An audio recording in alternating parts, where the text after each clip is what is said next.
Acte chapitre 11. Acte chapitre 11. Le verset 28. Ou soit le verset 27. Et on descend. En ces temps-là, des prophètes descendus de Jérusalem à Antioche. C'est-à-dire des prophètes qui sont sortis de l'église de Jérusalem. Ils sont venus à l'église d'Antioche. Oui ou non? Donc, ces prophètes ici vont prophétiser dans l'église. Le verset 28. L'un d'eux, nommé Agabus, s'éleva et annonça par l'Esprit qu'il y aurait une grande famine sur toute la terre. Elle arriva en effet sous Claude. Vous avez vu ça? Amen. Chapitre 21. 21, verset 10. Ou le verset 9. Il avait 4 filles vierges qui prophétisaient. Comme nous étions là depuis plusieurs jours, un prophète nommé Agabus, descendu de Judée, et vint nous trouver. Il prit la ceinture de Paul, se lia le pied et le main et dit, voici ce que déclare le Saint-Esprit, l'homme à qui appartient cette ceinture, le juif, les lieront de la même manière à Jérusalem et les livreront entre les mains de païens. Il parle à qui? À l'église. Il parle à un chrétien. Le prophétie, c'est pour édifier. Ça amène l'homme à craindre Dieu, à comprendre que Dieu existe. Quel homme? L'homme qui connaît Dieu. Aujourd'hui, j'ai bien dit, aujourd'hui, c'est-à-dire au temps de Christ. Mais au temps de Moïse, je suis d'accord. Or, le prophète que nous avons aujourd'hui, c'est Éphésiens chapitre 4. C'est Éphésiens chapitre 4. Nous tous, nous prophétisons pour l'édification de l'Église. Je ne prophétise pas pour l'édification des païens. C'est pour cela les prophètes d'aujourd'hui, il faut comme au temps de Moïse, que le président vienne nous consulter. Tu vois? Là, vous marchez comme Moïse, au temps de Moïse. Si le président prie avec nous, là ça change. Mais le président maçonnique, qui est maçon, franc-maçon, et qui a 4 prophètes qui prient Dieu. Mais tu es comme Balaam. Tu es comme Balaam. Là, ce ne sont pas des prophéties qui édifient l'Église, non. Je ne sais pas si vous voyez la différence. Donc, le fausse prophétie, quand nous disons c'est faux, parce qu'on ne peut pas appeler ça prophétie. Ce sont des talents, des visions que vous avez, mais il ne faut pas appeler ça prophétie. Prophétie, c'est quand cela édifie l'Église. Ce n'est pas pour édifier les païens. Non, la prophétie est donnée pour l'édification de corps de Christ. Éphésiens chapitre 4. Donc je ne peux pas accepter qu'un homme de Dieu qui se dit prophète, mais qui prophétise sur les païens. Ce n'est pas une prophétie, ça. Éphésiens chapitre 4, le verset 10, je descends. Celui qui est descendu, c'est le même qui est monté au-dessus de tous les cieux, afin de remplir toutes choses. 11. Et il a donné les uns comme apôtres, les autres comme prophètes, les autres comme évangélistes, les autres comme pasteurs et docteurs, pour le perfectionnement de saints en vue de l'œuvre du ministère et de l'édification du corps de Christ, jusqu'à ce que nous soyons plus des enfants flottants et emportés en tout vent de doctrine par la tromperie des hommes, par leur ruse dans le moyen de séduction, mais que, professant la vérité dans la charité, nous croissions à tous égards en celui qui est le chef, Christ. Amen. Donc un prophète, quand il prophétise, il m'amène à Christ. Vous voyez ça? Maintenant, tu vas prophétiser sur un païen, un président franc-maçon. Tu vas l'amener à Christ comment? C'est un franc-maçon. Ah, donc nous allons gagner les combats de la guerre. Tu vas là, tu es chez Moïse. Ça va? Il faut faire la différence entre le prophète du temps de Moïse et le prophète du temps de Christ. Oui, frère, là. Par rapport, donc, comme vous venez d'expliquer là, donc là, vous avez lu aussi Éphésiens. Là, c'est par rapport au ministère. Le ministère. Donc, il y a des prophètes des dons maintenant. Oui. Les prophètes des dons, ils peuvent prophétiser si quelqu'un. Ok. Donc, normalement, tout prophète, oui. Prophète des dons, c'est un frère, donc, comme Éphésiens dit, donc, il a donné les autres comme prophètes, les autres comme les dons de guérison, les autres des dons de miracles, donc, par rapport à ça. Oui. Donc, un frère prophète, donc, qui prophétise, exemple comme ça. Peut-être qu'il peut prophétiser si un membre de sa famille. Il a fait quelque chose, là, on n'appelle pas sa prophétie. On appelle ça membre de sa famille qui est païen. Oui. Non. Bon, tu ne vas pas appeler ça prophétie.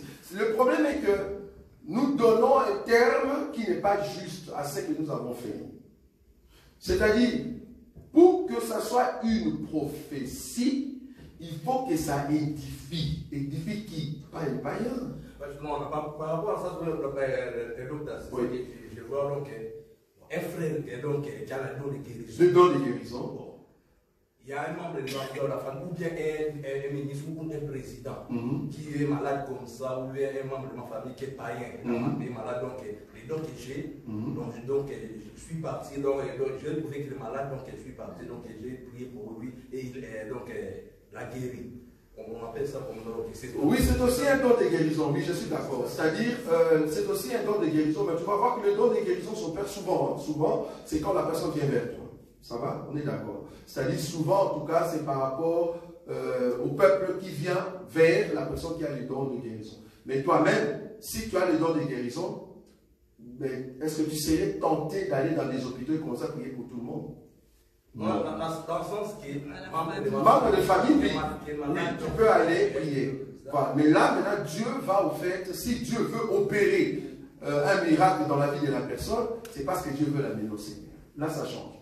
Mais Dieu sauvait une personne par les dons de guérison et puis la personne va en enfer. Pourquoi alors les dons ont été opérés? Pourquoi? Pour quelle édification? Je ne sais pas si tu vois là où je suis. C'est-à-dire, si tu as les dons de guérison, tu vas à l'hôpital, tu pries pour une personne qui était païenne. La personne reçoit la guérison parce que toi tu as les dons de guérison. Ça dit Dieu passe par toi pour guérir la personne par les dons de guérison. C'est parce que Dieu veut, il a besoin de faire quelque chose dans la vie de cette personne. C'est parce que Dieu veut ramener la personne. Mais supposons, parce que tu ne vas pas me dire que le don va être tic au tac à chaque fois. Non. C'est-à-dire, tu peux avoir les dons, à un moment tu pries aussi, ça ne passe pas. Mais si ça passe, c'est-à-dire c'est Dieu, parce que tu es d'accord avec moi que c'est Dieu qui passe par toi pour guérir une personne. Donc, la personne doit directement, après cela, comme la personne a vu la guérison, la personne va venir à Christ. Mais par rapport à la prophétie, nous ne pouvons pas l'appeler prophétie. C'est-à-dire, je vais auprès d'un païen, je lui dis par exemple, oh, comme tu es là, tu vas par exemple, on va te nommer comme directeur dans ta société. Et puis la personne, on le nomme aussi directeur. Est-ce que je peux appeler ça prophétie? Parce que la personne n'est païenne. Je ne sais pas si vous voyez là où je suis. Conviction. Je ne peux pas, les termes prophétie ne tiennent pas. En tout cas par rapport à Christ. Parce que, bibliquement parlant, pour prophétiser sur une personne, je dois prophétiser sur une personne qui sera édifiée, c'est-à-dire amenée à Christ. Là, c'est une prophétie. Je ne dis pas que... je crains de l'appeler divination. Parce que une femme dans la Bible, qu'on connaît du temps de Paul, cette femme a dit quoi? Cette femme a dit, voici ces hommes ici sont des serviteurs de Dieu. Est-ce qu'elle a menti? Est-ce qu'elle a menti? Non. Elle a dit frère. Et puis elle a dit ça à qui? À Paul, qui est au fait un chrétien. Mais la Bible ne l'a pas appelé prophétie. Je ne sais pas là si tu vois là où je suis. Une païenne qui voit vrai, mais sur la vie d'un chrétien.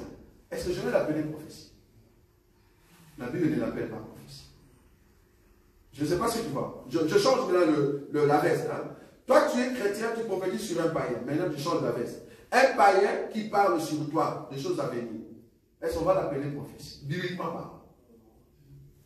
Est-ce qu'on l'a appelé prophétie bibliquement parlant? Non. On va prendre l'écriture, on peut prendre l'écriture. Cherchez cette écriture. Laquelle? Actes des apôtres, je crois, vers... la femme. Oui, la femme. 16. Tu peux lire ça. 16, 17. Je lis au nom de Jésus-Christ. Oui. Elle se mit à nous suivre, Oui. Paul et nous. Elle criait, ces hommes sont les serviteurs du Dieu très haut. Oui. Et ils vous annoncent la voie du salut. Voilà. Elle fit cela pendant plusieurs jours. Oui, mais remonte un peu au-dessus. Ah, ok. On dit qu'il faisait tout ça par divination. Oui, on monte un peu au-dessus. Par esprit de Python, ou monte un peu au-dessus. Je remonte. 2 versets avant là où tu as commencé. Ok. Oui. Je prends le verset 14. Oui, il est dit. L'une d'eux, nommée Lydie, Oui. marchande de pourpre, Oui. de la ville de Thyatire, Oui. était une femme craignant Dieu. Mhm. Et elle écoutait. Le Seigneur lui ouvrit le cœur pour qu'elle fût attentive à ce que disait Paul. Oui. Lorsqu'elle était baptisée avec sa famille, elle nous fit cette demande. Mhm. Si vous me jugez fidèle au Seigneur, entrez dans ma maison et demeurez-y. Voilà. Et elle nous pressa par ses instances. Oui, ça c'est Lydie. Oui, continue. Comme nous allions Voilà. au lieu du prière, Oui. une servante qui avait un esprit de python, Qui avait un esprit de... C'est un païen ou une païenne? On est d'accord. Ok, mais qu'est-ce qu'elle a fait cette personne? et qui, en devinant, Dévinant. Voilà les termes. Je ne sais pas si vous voyez là où je suis. Un païen ne prophétise pas sur moi. Je ne peux pas appeler ça prophétie. Un païen qui dit vrai sur moi. Ah, je vois que tu es un serviteur de Dieu. Et je vois que l'église se trouve à Bruxelles. Cette église s'appelle Assemblée des élus de Bruxelles. Mais la personne est païenne. Je ne peux pas appeler ça prophétie. Non. Ce n'est pas une prophétie. Le terme de prophétie ne correspond. Bien que ce qu'il dit, c'est presque la même chose avec la prophétie. On appelle prophétie quand c'est entre chrétiens, entre nous, l'église, quand je l'ai dit pour l'édification du corps. Là, même les termes de divination, les divinations chez les païens, chez nous, ça s'appelle prophétie. Je ne sais pas si vous voyez. Amen. Voilà, c'est dans ce sens. C'est-à-dire, ce qu'elle fait, ce n'est pas que c'est faux. Non, c'est vrai. Mais par quel esprit? Esprit de Python. Nous, on le fait non pas par l'esprit de Python, mais par le Saint-Esprit. Donc, quand je le fais par le Saint-Esprit pour l'Église, ça s'appelle prophétie. Si je le fais par l'esprit de Satan, l'esprit de divination, on n'appelle pas ça prophétie.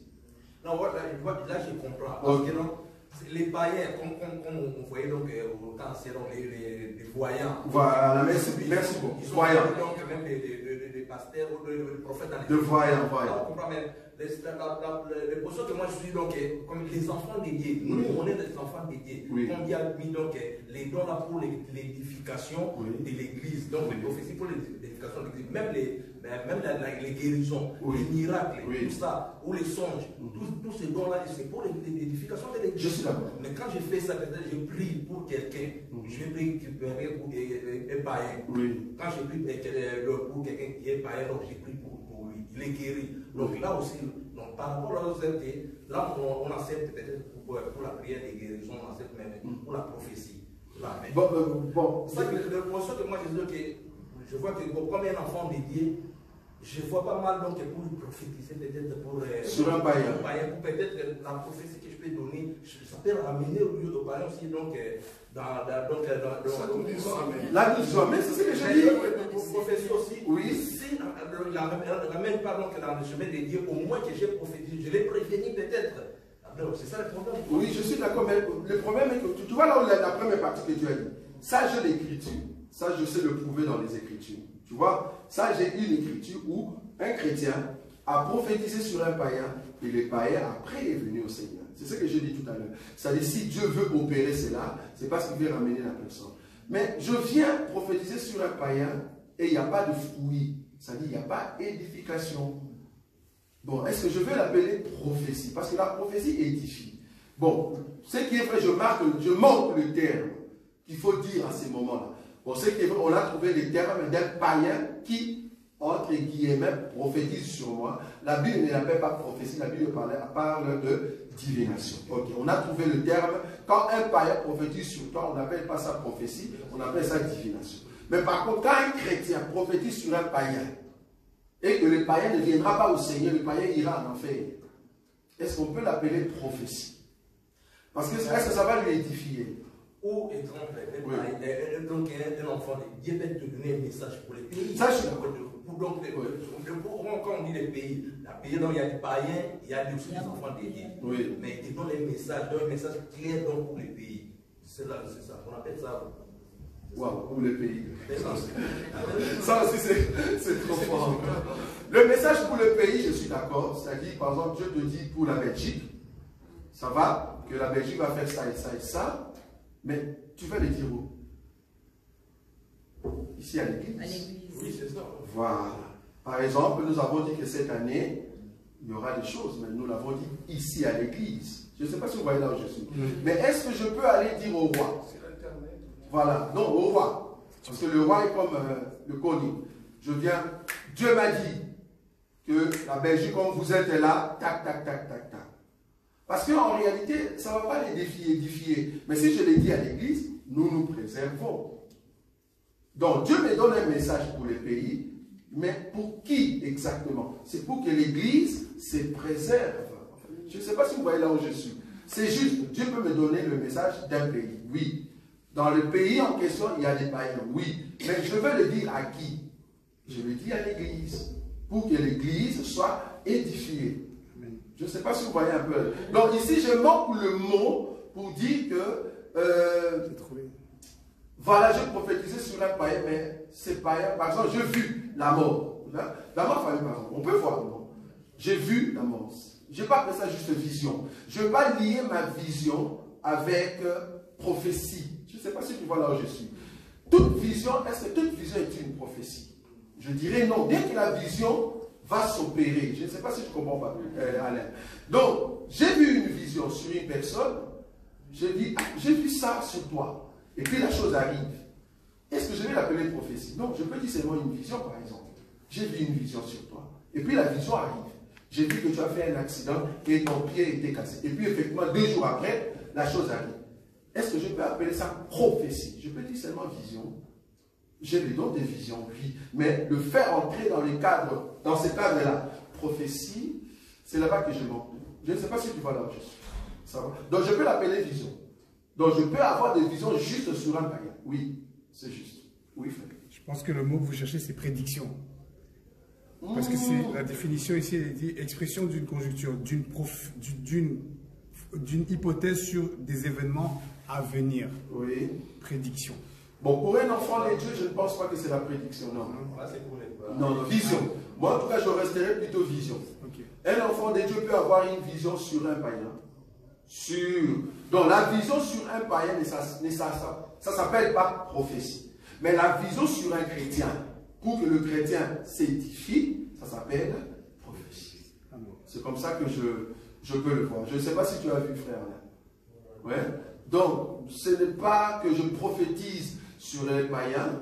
Non, j'ai vu une vision sur le païen et je peux lui dire. J'ai vu une vision sur le pays, alors je peux dire au roi. Ce n'est pas une prophétie. Et si la chose arrive, voilà, c'est une vision. Mais ce n'est pas une prophétie. Toute vision n'est pas une prophétie. Pour que ça soit une prophétie, ça doit au fait amener, aujourd'hui, hein, pas du temps de Moïse, ça doit amener à l'édification du corps de Christ. Ça va? La Russie va bombarder la Belgique. Je peux la voir comme vision et je peux la voir comme prophétie. Comment? Comment est-ce que ça peut être une prophétie? Quand je viens le dire pour le peuple des dieux, ça devient une prophétie. Pourquoi? Attention, faites attention, voilà, soyez édifiés par rapport à ça, tac, tac, et puis ça arrive. Mais ça peut rester seulement vision. Si je le dis par exemple sur YouTube, je le dis sur un média, Dieu m'a montré, j'ai vu qu'il y a la guerre qui va au fait de frapper la Belgique. Ce n'est pas une prophétie, c'est une vision. Je ne sais pas si vous voyez les termes. Ça va? Oui, maman, oui, dis-moi. Oui, maman, oui. Oui, on va. Tenga na parole, je peux nous répondre à prophétie. Dans 2012, Oui. le message est lequel dans l'église, Oui. qui est en 2012. Bazolinga babo eki nini oesameli na awa na Belgique nde bata ba franc-maçonnerie bayokanaki ke fo baboma bana âge à partir de 12 ans 11 12 ans 13 ans siko message en tant que meke pa ndeko moko nde atambusaki onso kone ba église ke bayebisa bandeko nyonso église babondela makasi mpona bana et puis tant pe leki bongo tobondela pe leki ta mingi te bana bayosala arsena nzela Suisse bano basalaka baarsida mais ce que tozwaka message avant arside salama voilà. Donc là maintenant dans les églises c'est une prophétie. Voilà. C'est dans les églises, c'est une prophétie, c'est juste. C'est une juste. Tu veux rajouter, frère? Donc pareil donc avec je voulais dire juste que est-ce qu'un pasteur ou un prophète dénominationnel peut prophétiser pour toi donc les choses donc dénominationnelles, qui prophétise pour toi peut-être les choses donc sont vraies.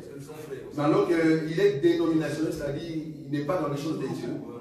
Ben, je ne vais pas l'appeler prophétie, divination. C'est ce que la Bible dit. Si ce n'est pas un enfant de Dieu, c'est-à-dire, c'est juste des dénominations. Quand tu dis dénominationnel, moi ce que je comprends, ça veut dire, il a juste le nom, mais il n'est pas. C'est comme ça que moi je comprends. À moins que tu me dises, bien qu'il est dénominationnel, il est vrai. Là, ça change. La dénomination, on ne sait pas s'ils sont frères. En général, comme nos églises, donc en dehors des assemblées des saints, dans les églises comme ça, qui prophétisent aussi les choses, comme les gens témoignent comme ça, donc on peut dire ça. On peut dire ça prophétie et on peut dire que ce n'est pas prophétie. Pourquoi? Parce que seul Dieu connaît le sort, tu vois, d'une personne. Dieu sait que telle personne que vous dites aujourd'hui dénominationnelle, mais demain, la personne, voilà, va accepter réellement la vraie parole. Et si cette personne prophétise sur toi, personnellement, si je sais que la personne est dans le monde maintenant, et dans le monde, je ne veux pas appeler ça prophétie, je dis, ah, la personne a reçu une vision sur moi. Tu vois? C'est-à-dire, s'il appelle, lui, il appelle ça des prophéties, je lui dis, non, ce n'est pas une prophétie, c'est une vision que tu as eue. Et cette vision, nous pouvons les classer dans la divination. Ce n'est pas prophétie. Je ne sais pas si tu vois. Pourquoi? Parce que, en ces temps-là, moi, je le vois encore comme païen. Mais il se pourrait que demain ou après-demain, Dieu me convainc que c'était vraiment un homme de Dieu. Je peux toujours changer pour dire, ce que tu m'avais dit là, ce n'était pas vraiment une divination, c'était vraiment une prophétie. Pourquoi? Parce que tu es maintenant mon frère. Donc je comprends que les dons en question, c'était vraiment un bon don qui venait de Dieu. Parce que nous étant hommes, je n'ai pas toute la vérité sur une personne. Je juge la personne par rapport au présent. Mais le futur de tout homme, c'est Dieu qui sait. Moi, je ne connais pas le futur de tout homme. Ce que je vois dans le présent, c'est ça qui détermine. Donc, si tu es encore païen aujourd'hui, je ne saurais pas dire que tu as prophétisé sur moi. Non. Je n'ai pas une écriture comme ça. Où un païen prophétise sur moi. Sinon, nous allons dire, l'âne de Balaam, est-ce que l'âne a prophétisé? L'âne a dit ceci, toi tu me frappes, tu ne vois pas l'ange des vents. Mais l'homme de Dieu ne voyait pas. Oui ou non? Mais l'âne voyait. Et l'âne a parlé. Est-ce que l'âne peut prophétiser? Non. Je ne sais pas si vous voyez là où je suis. Parce que l'âne c'est un animal. Alors que ce qu'il a dit, ça, si c'était un homme chrétien, Moïse, qui parle à Balaam, on appelle ça quoi? Prophétie. Mais comme c'est un animal, nous ne pouvons pas appeler ça prophétie. Je ne sais pas si vous voyez là où je suis. Le terme prophétie, aujourd'hui au temps de Christ, est lié à l'édification du corps de Christ. C'est-à-dire, quand il y a prophétie, c'est parce que le corps veut monter. Mais quand il y a vision, mais tout le monde peut avoir une vision. Je reste là dans les visions. J'ai vu un songe, je reste dans les songes. Mais je n'appelle pas mon songe, je le fais entrer dans les cadres de la prophétie. Donc quand nous parlons prophétie, dans l'église, dans l'assemblée, c'est parce que nous sommes des chrétiens. C'est parce que nous sommes chrétiens. Ça va? Très important. Est-ce que vous savez qu'il y a le faux parler en langue? Ça vous savez? Il y a le faux parler en langue. Est-ce qu'on peut appeler ça parler en langue? Non. Pourquoi on ne peut pas appeler ça parler en langue? C'est pas non, c'est parce que c'est un païen.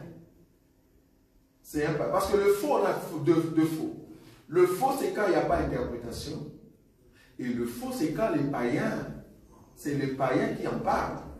Tu es païen, tu n'as pas le Saint-Esprit. Comment est-ce que tu peux parler? Donc tu parles sous le mauvais esprit. Parce que les mauvais esprits parlent aussi en langue. Oui ou non? Oui. Voilà. Mais c'est aussi parler en langue.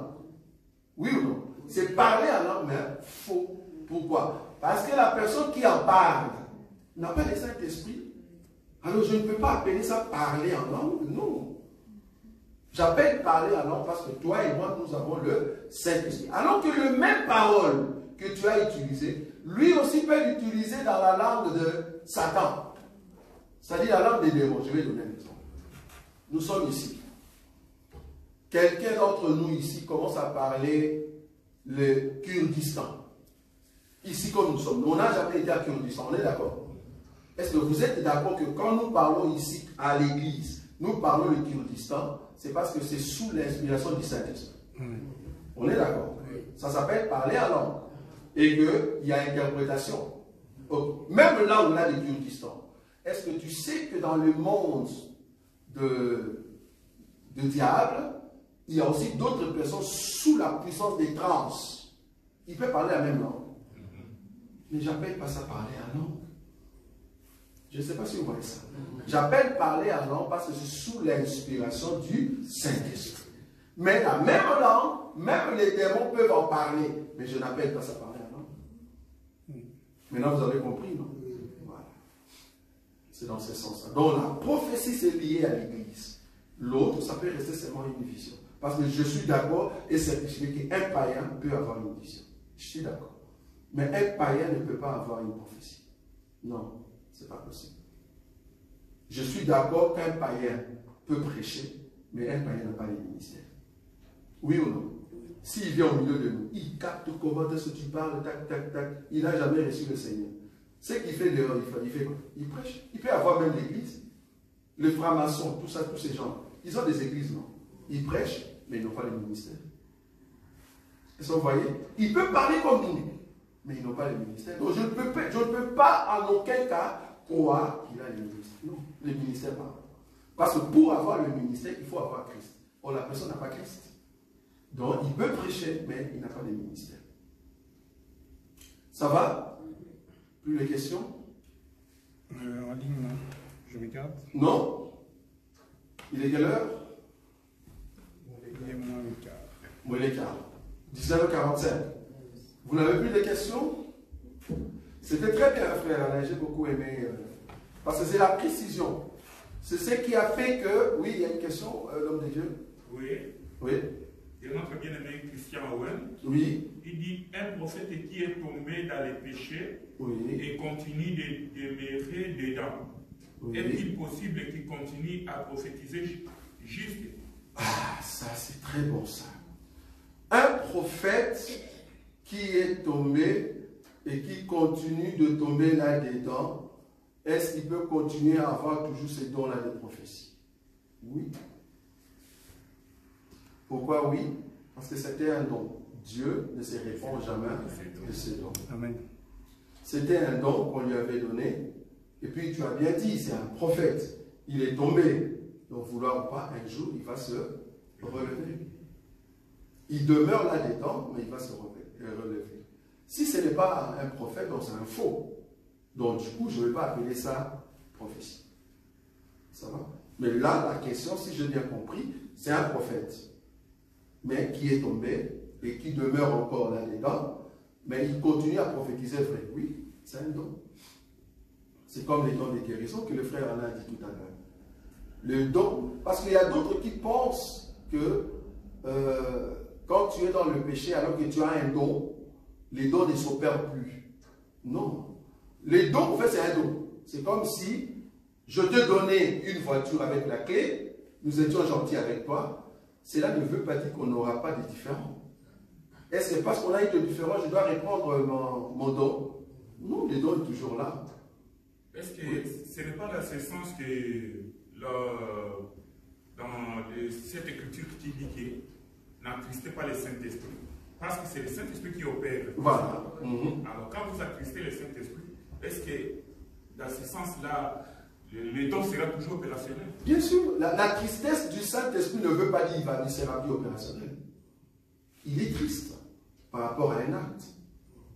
Mais non, il ne faut pas aller dans la tête, quand on dit n'attristez pas le Saint-Esprit, c'est-à-dire, chez Béni, chez mon frère Béni, le Saint-Esprit est content.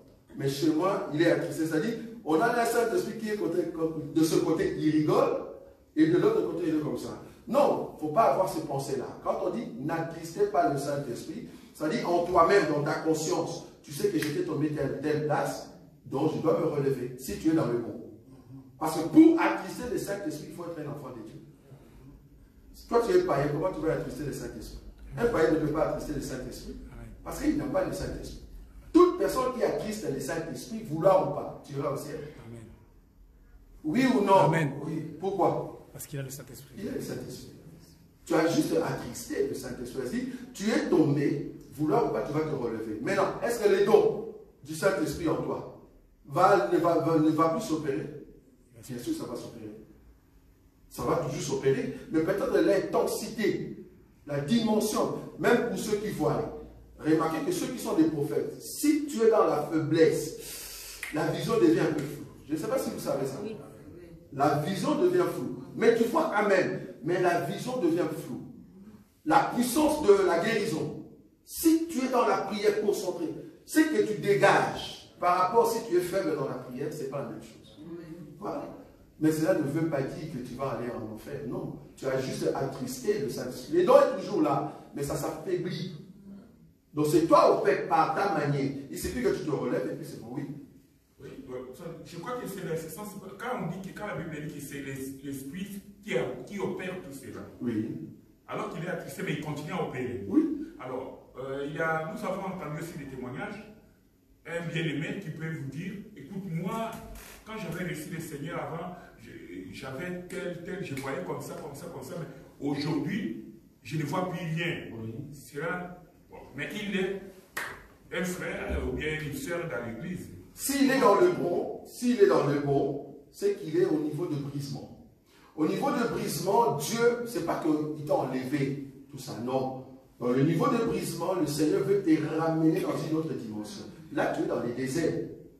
Les déserts, c'est des temps où Dieu façonne Israël. Mais les dons de Dieu sont toujours là. Les dons de Dieu ne fuient pas. Les dons sont là, mais ces dons-là sont statiques maintenant. Pourquoi? Parce que Dieu te façonne. Parce que quand tu étais au-dessus, avec les dons de Dieu, tu étais un peu, tu vois. Maintenant, Dieu veut te briser. Ce n'est pas qu'il a pris tous ces dons. Non, les dons sont toujours là, mais ça ne fonctionne pas comme il faut. Pourquoi? Parce que ça devient flou, lourd. Alors Dieu va t'amener dans les brisements. Et quand tu te relèves, parce que la personne qui a dit je ne vois plus cela, quand tu te relèves, ça sort. Vous dites que le don était toujours là. Mais là, cette personne-là qui a dit je ne vois plus, ou soit la personne ne sait pas comment activer pour réaliser que le don est toujours là, ça dépend.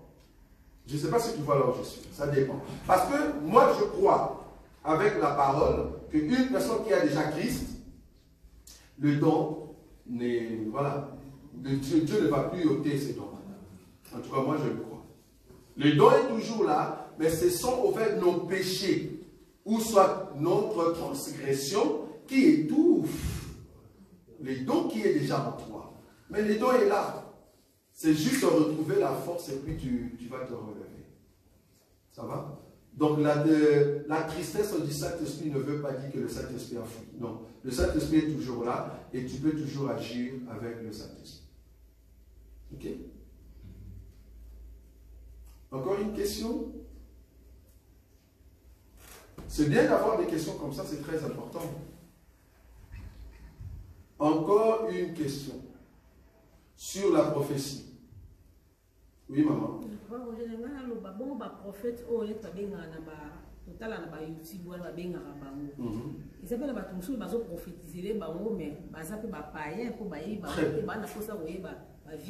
Très bien. Est-ce que, voilà, maintenant la question serait, est-ce que ces gens-là sont des prophètes? Ah, c'est ça. Quelqu'un qui est ici en Europe, j'ai déjà vu ça. Il s'appelle comment? J'ai oublié le nom de ce prophète au Congo. Non, il y a un qui était à Kitambo comme ça. J'ai oublié son nom. Si tu l'appelles, donc on te donne son numéro, tu l'appelles, allô, lui il ne dit pas allô. Il commence. Oui, allô mon frère, je vois. Rien que ta voix, lui il voit. Et il y a beaucoup maintenant, qu'est-ce qu'ils ont fait? Ils ont commencé à mentir. Que non, je suis en Belgique alors que la personne est par exemple à Lubumbashi. Mais le prophète n'a pas vu. Est-ce que le prophète, c'est un vrai prophète ou pas? C'est ça le problème. La question, c'est de savoir quand est-ce que je peux appeler cet acte-là prophétie. Et quand est-ce que je peux appeler ça vision? Quand est-ce que je peux appeler ça divination?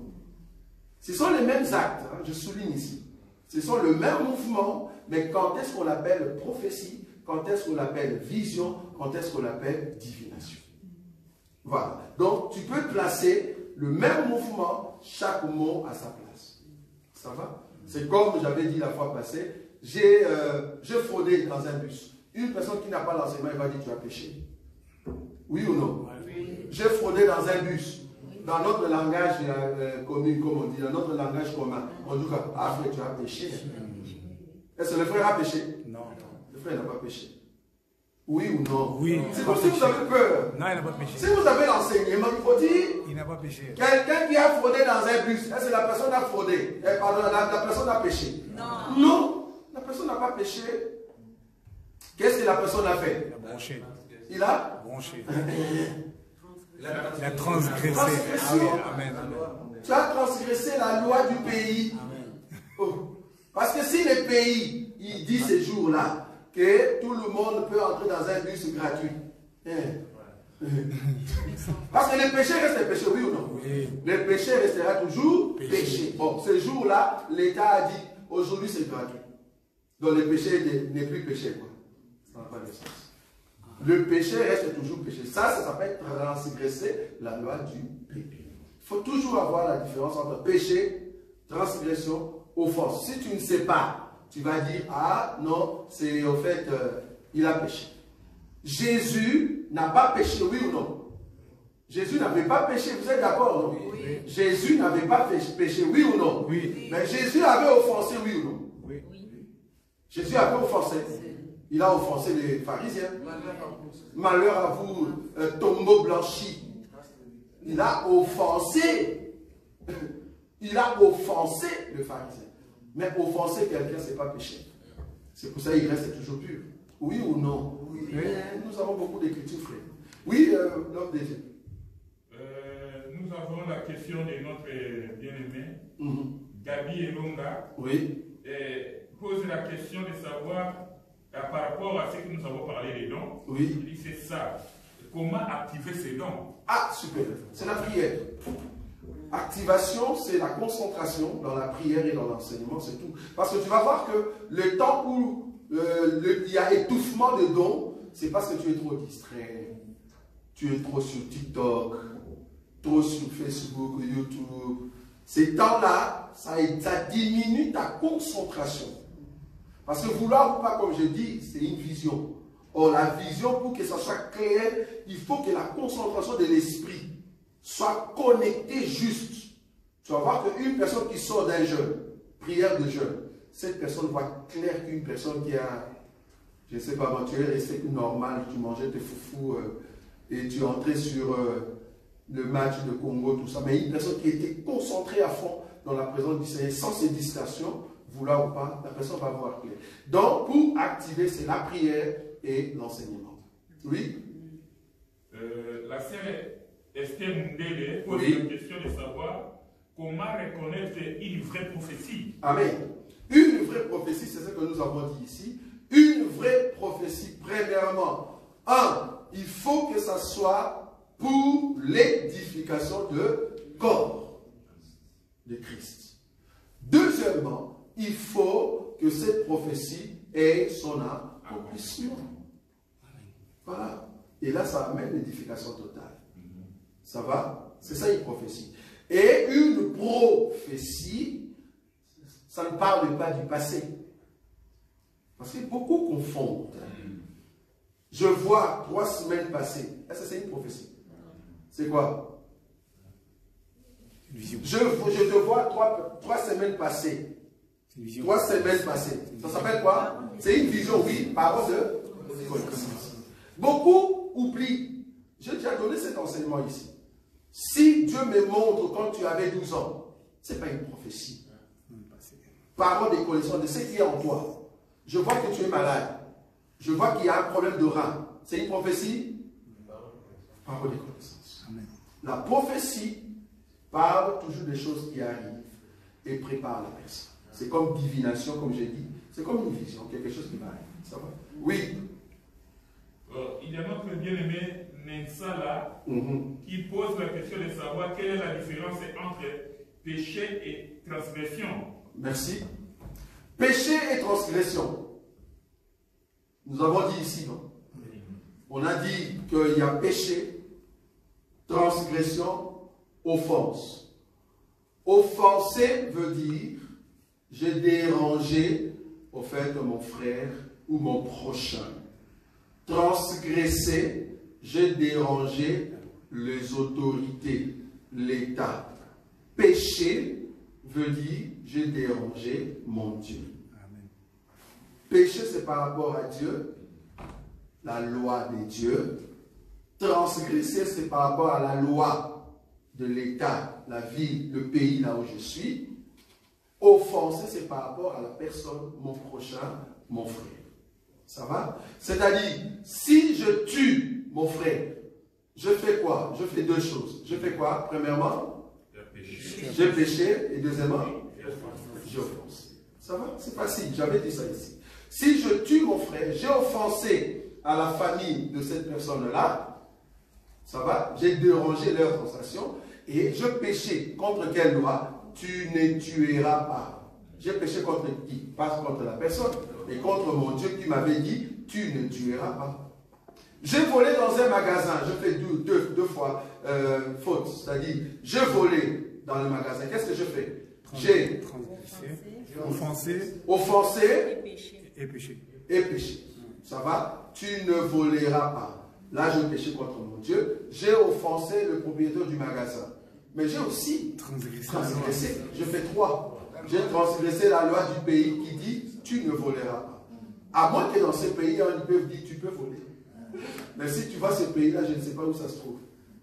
Ça va? Oui? Il y a maintenant des questions qui tombent. On a des questions en ligne encore ici. On demande comment est-ce qu'on peut savoir qu'on a attristé le Saint-Esprit du frère José Ilengo? Très bien. Comment savoir que j'ai attristé le Saint-Esprit? Que dit l'Écriture sur le Saint-Esprit attristé? Vous avez l'Écriture? Parce que moi, je n'ai plus la charge ici. Aidez-moi. Vous avez vu ça?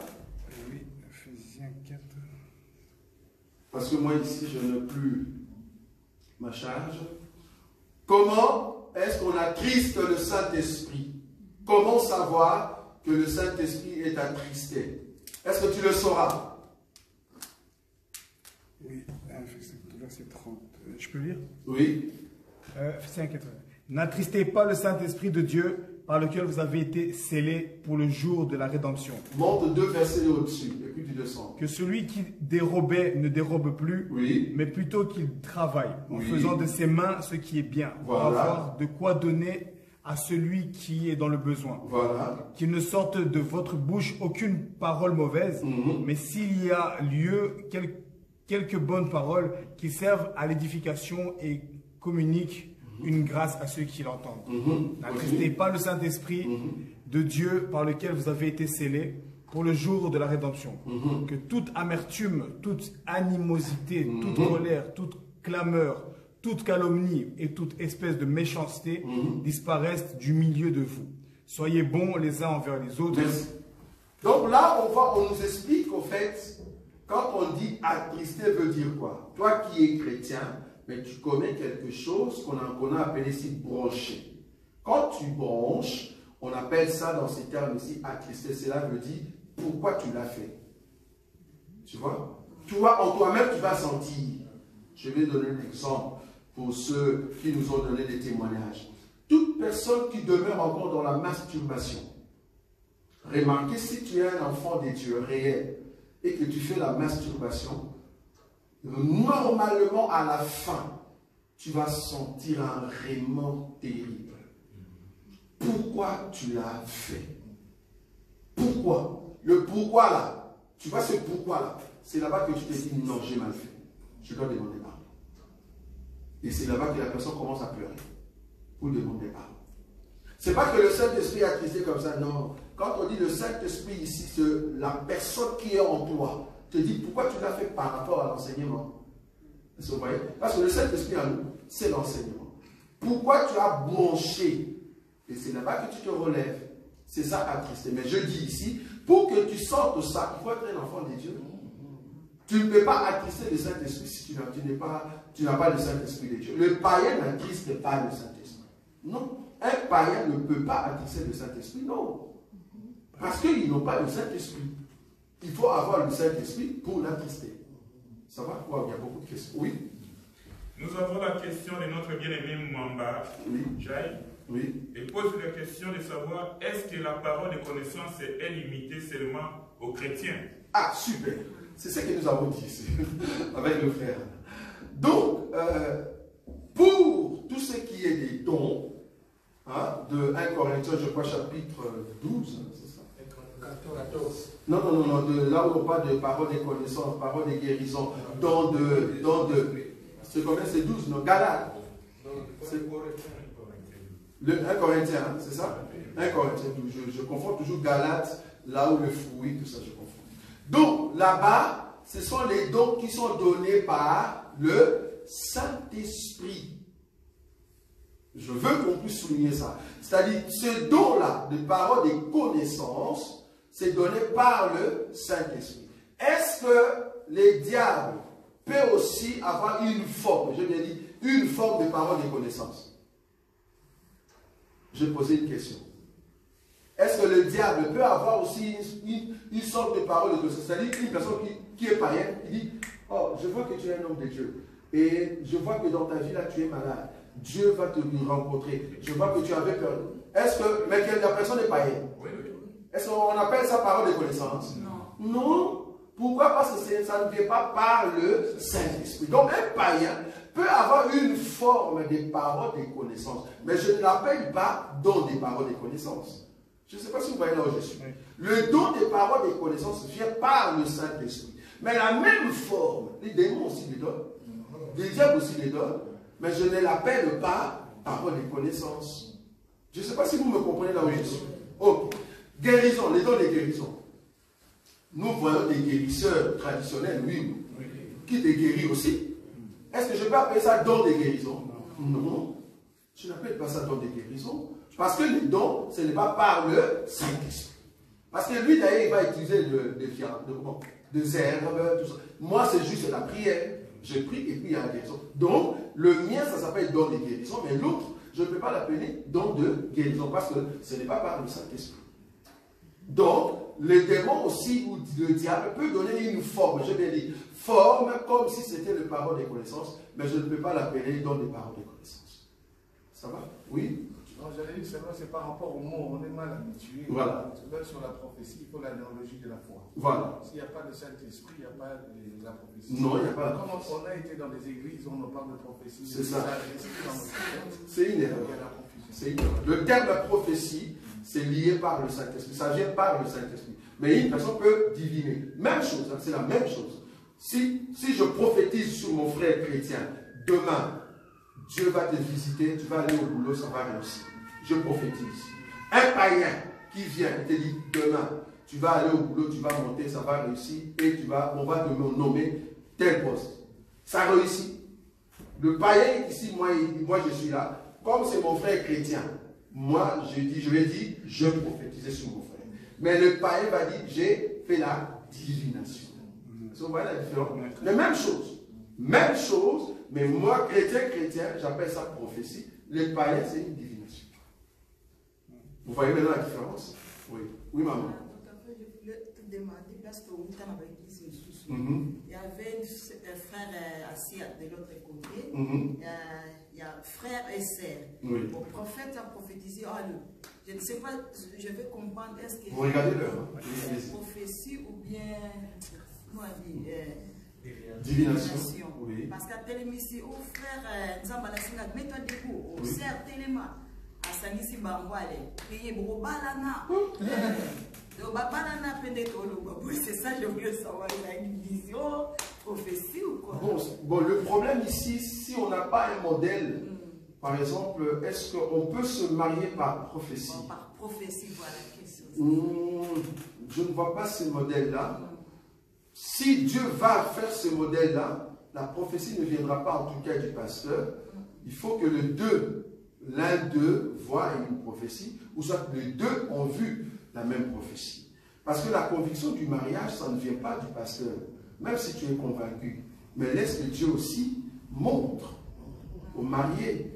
Bon, je peux dire, si je veux être sincère en moi-même, je ne suis pas contre qu'un pasteur peut voir que telle personne ou l'autre, dans l'église, parce que c'est une prophétie dans l'église, que deux personnes peuvent se marier. Je ne suis pas contre, mais pour être juste, comme on dit dans la prophétie, laisse que le Seigneur puisse montrer à l'homme et la femme qui vont se réunir. Et là, l'homme de Dieu va dire, je l'avais vu. Voilà. Oui, non. Oui, c'est juste pour appuyer votre idée, parce qu'il y a ces choses qui se passent comme ça, comme une cop, voilà, comme on dit. C'est ça. Parce que les frères apparaissent avec les pasteurs, écoute, moi j'aime cette sœur-là, voilà. Et puis, vous dites, attends, je veux frapper ça par prophétie. Passe par la prophétie, voilà. Et les frères c'est le pasteur qui a dit, ouais. Ça vient des dieux. Ouais. La chose vient des dieux. Alors que ça ne venait pas des dieux, ça venait du pasteur. Il y a beaucoup d'aventures. Ben oui, parce que si Dieu t'a dit au pasteur, ben laisse aussi que Dieu nous puisse parler. Parce que Dieu ne ment pas. Si c'est vrai, ben Dieu, comme il aime ses enfants, il va le montrer parce que ça vient des dieux. Il ne faut pas souffrir avec Dieu. Dieu est tellement juste. S'il a montré au pasteur que c'est vraiment Dieu, il va le montrer aux autres. C'est ce qu'Ange a fait avec Marie et Joseph. Voilà, merci beaucoup l'homme de Dieu. Il a dit à Marie, ok, mais va dire à Joseph. Pas Marie, toi Ange, va dire à Joseph. L'ange est parti aussi confirmer à Joseph. Voilà, ça c'est Dieu. Dieu ne peut pas dire au pasteur et puis nous deux, on ne sait même pas si c'est vrai. Ah non, ça va pas. Tu vas me donner une sorcière ou un sorcier, ça va pas. Ça va? Voilà, que Dieu vous bénisse. Nazakomata ngai, nga nazakomata